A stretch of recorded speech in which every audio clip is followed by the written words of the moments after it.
હવે તો રૂપિયા રૂપિયા ને રૂપિયા, બીજી કઈ વાત જ નહીં.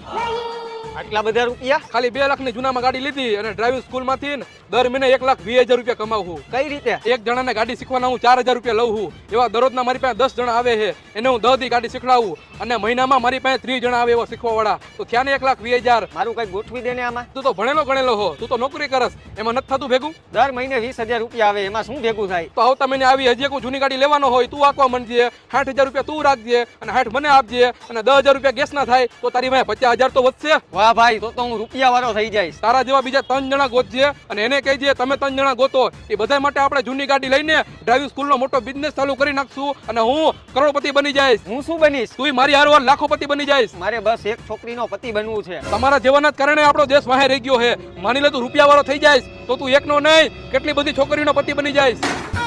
તો કાલથી કામ ચાલુ. આને શું ખબર પડે કે માલ હે તો જ મોહબ્બત.